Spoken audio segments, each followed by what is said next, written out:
بسم اللہ الرحمن الرحیم۔ اللہم صلی علی محمد وعلی آل محمد۔ ناظرین کرام، اب پاکستان میں ہوں، پاکستان سے باہر ہوں، اگر آپ نے کوئی کیس تیار کرانا ہے، کسی کیس کا جواب تیار کرانا ہے، تو آپ واٹس ایپ نمبر 0300426228 پر ہم سے رابطہ کر سکتے ہیں۔ ریٹ پٹیشن نمبر ہے جی 188467/2018، لاہور ہائی کورٹ کا یہ کیس ہے،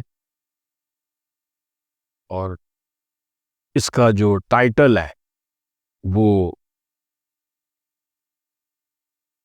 حسن ورسز ممبر جوڈیشل 3۔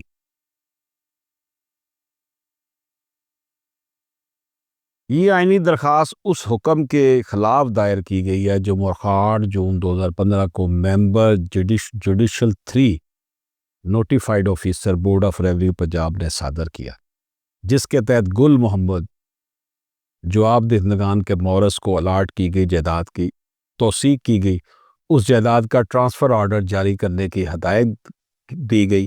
یہ آرڈر گل محمد کے جانشینوں کی درخواست پر جاری کیا گیا تھا۔ درخواست گزار نے یہ آئینی درخواست مارچ 2018 میں دائر کی، جو کہ 3 سال کی تاخیر کے بعد دائر ہوئی۔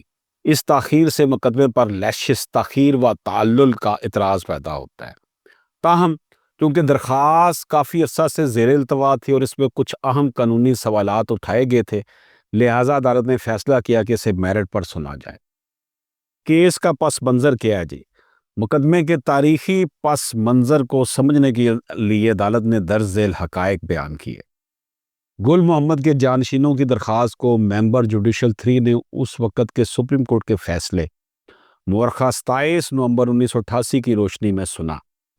سپریم کورٹ نے اس وقت سول اپیل نمبر 220/1978 خارج کرتے ہوئے یہ مشاہدہ ریکارڈ کیا تھا، اگر یہ معاملہ تاحال سیٹلمنٹ اتھارٹیز کے سامنے زیر سماعت ہے تو اپیل کنندہ تمام دلائل اور حقوق سے فائدہ اٹھا سکتا ہے جو قانون اسے دیتا ہے، اور متعلقہ اتھارٹی انہیں قانون کے مطابق فیصلہ کرے گی۔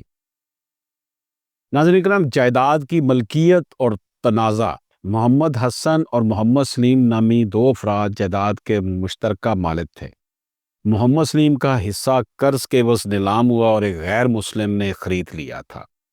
بعد ازاں تقسیم ہند کے موقع پر اس جائیداد کے آدھے حصے کو غیر مہاجر نان ایویکو قرار دینے کی درخواست دی گئی، جو ڈپٹی کسٹوڈین ایویکو پراپرٹی نے 18 نومبر 1949 کو منظور کی، اور کسٹوڈین نے 16 نومبر 1950 کو اس فیصلے کی توثیق کر دی۔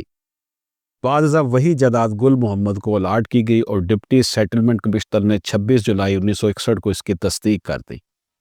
تاہم گل محمد کو پہلے کے کسٹوڈین کے احکامات 1949 اور 1950 کے خلاف کوئی کامیابی نہ ملی۔ گل محمد نے بعد میں سول مقدمہ بھی دائر کیا، مگر وہ section 41 of Pakistan administration of ایویکو property act 1957 کے تحت عدالتی دائرہ اختیار کی کمی کی وجہ سے خارج ہو گیا۔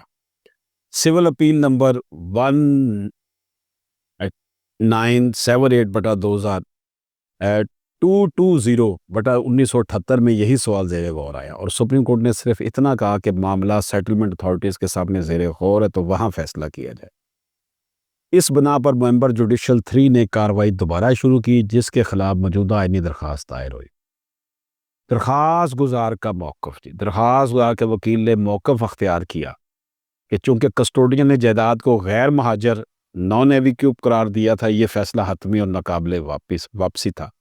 نوٹیفائیڈ آفیسر ممبر جوڈیشل 3 کے پاس یہ اختیار نہیں تھا کہ وہ کسٹوڈین کے فیصلے کو رد یا کالعدم قرار دے۔ مزید یہ کہ evacuee property and displaced person laws repeal act 1975 کے بعد یہ اختیارات ختم ہو چکے تھے۔ عدالت نے وکیل کو ہدایت کی کہ وہ سپریم کورٹ کے فیصلے مورخہ 27/11/1988 کے حقائق سے فرض واضح کرے اور یہ ثابت کرے کہ جائیداد واقعی حسن و سلیم کی ملکیت تھی، لیکن جو دستاویزات پیش کی گئی وہ 1912 کی تھی، اور ان میں کہیں بھی یہ ثابت نہیں ہوا کہ تقسیم سے فوراً بعد یہ جائیداد حسن یا سلیم کے نام تھی۔ جواب دہندگان کے موقف کے خلاف پیرا نمبر 13 کا حوالہ۔ ممبر جوڈیشل 3 کے فیصلے کے پیرا نمبر 13 کے مطابق محمد حسن اور محمد سلیم نے اپنی جائیداد 1938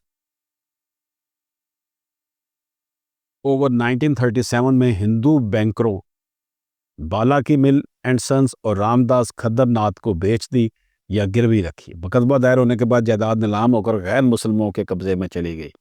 1950 کے میونسپل ریکارڈ میں بھی جائیداد کی ملکیت بالا کی مل رام داس اینڈ سنس کے نام درج تھی۔ تقسیم کے بعد گل محمد پاکستان آ گئے اور اس جائیداد میں رہائش پذیر ہو گئے۔ 1961 میں سیٹلمنٹ ایکٹ کے تحت گل محمد کو یہ جائیداد الاٹ کر دی گئی، مگر چونکہ پہلے کسٹوڈین نے آدھی جائیداد کو مسلم پراپرٹی قرار دیا تھا، اس لیے مکمل ملکیت کا سند ٹائٹل ڈاکومنٹ گل محمد کے نام جاری نہ ہو سکا۔ ممبر جوڈیشل نے قرار دیا کہ حقیقت میں پوری جائیداد ایویکیو پراپرٹی تھی، کیونکہ تقسیم سے پہلے یہ غیر مسلموں کے نام ہو چکی تھی۔ عدالت نے قرار دیا کہ درخواست دار کا موقف درست نہیں، کیونکہ ممبر جوڈیشل 3 نے سپریم کورٹ کے احکامات 27/11/1988 کی روشنی میں فیصلہ لیا تھا۔ سپریم کورٹ کی ہدایت کے مطابق معاملہ زیر کارروائی کے زمرے میں آتا ہے، پینڈنگ پروسیڈنگ، جس کے تحت نوٹیفائڈ آفیسر کے پاس مکمل قانونی اختیار تھا۔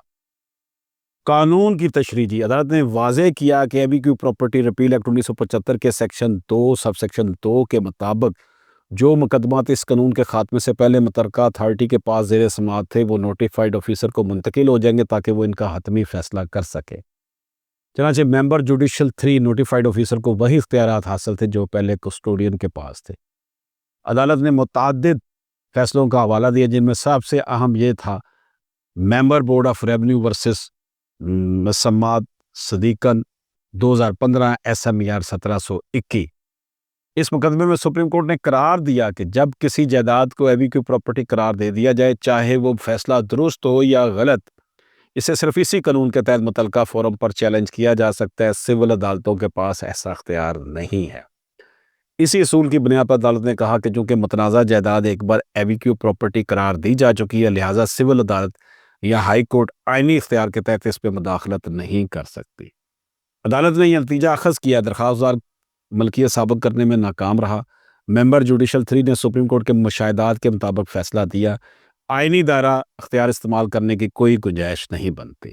درخواست دار کو غیر مؤثر، بے بنیاد اور ناقابل سماعت درخواست کو غیر مؤثر، بے بنیاد اور ناقابل سماعت قرار دیتے ہوئے خارج کر دیا گیا۔ اجازت دیجیے، اللہ حافظ۔